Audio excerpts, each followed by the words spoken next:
Do you want to make your money last longer and pay less in taxes? One of the biggest questions retirees face is this: which accounts should I withdraw from first in retirement?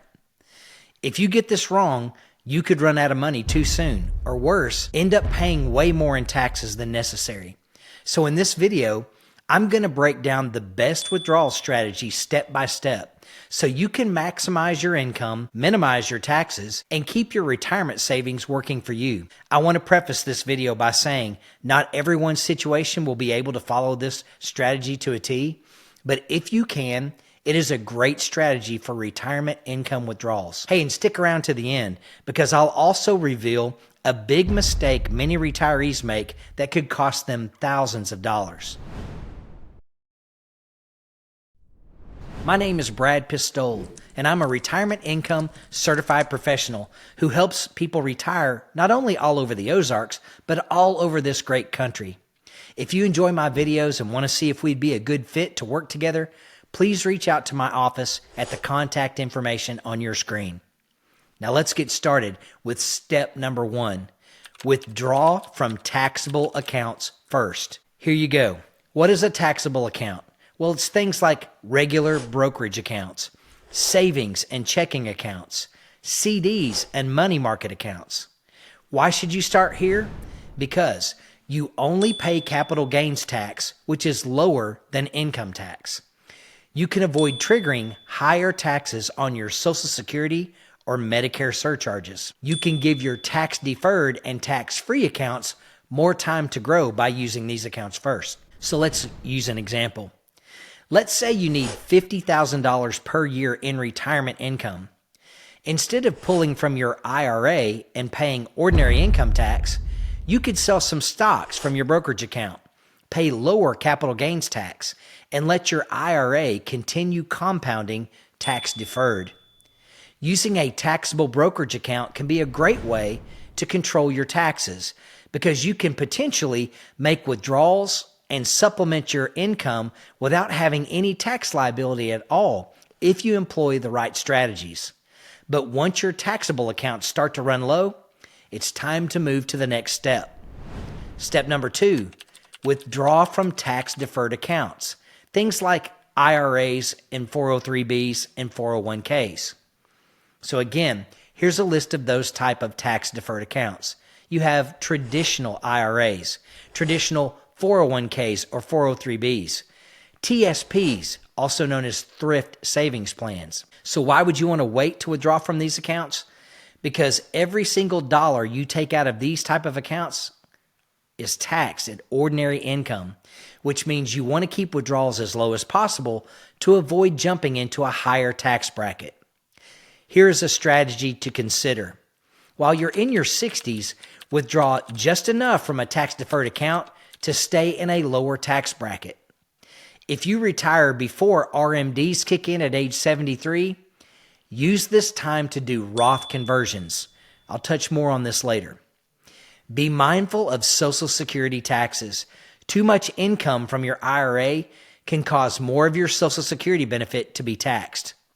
So let's use an example. If you're in the 12% tax bracket, you might want to withdraw just enough money from your IRA to stay under that bracket. But if you withdraw too much, it could jump you into the 22% bracket, hiking up your tax liability on any income above that level.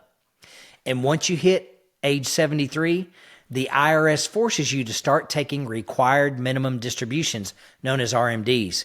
So planning ahead is key. Now here's step number 3. Use tax-free accounts, things like Roth IRAs and HSAs. Let's get to the golden accounts. These are the ones that are completely tax-free. You have Roth IRAs, Roth 401Ks, health savings accounts known as HSAs. So why should you save these accounts for last? Because these accounts grow completely tax-free.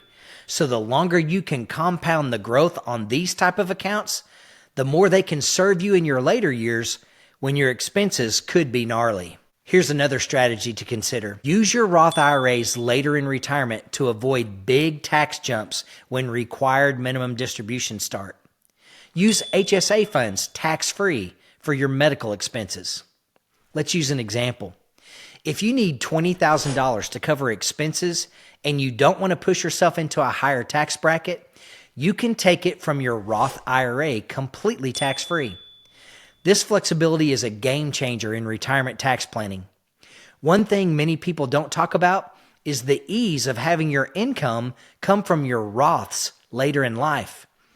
If you are in your late 80s or early 90s, you and your kids don't want to be worrying about the tax implications of taking withdrawals from a taxable account. It would be much better to know that if you made a $20,000 withdrawal, you can use it and you don't have to worry about paying taxes, calculating withholdings, and what happens when April 15th rolls around next year. This is a major reason why saving your Roth money until your later retirement is a very credible and powerful strategy.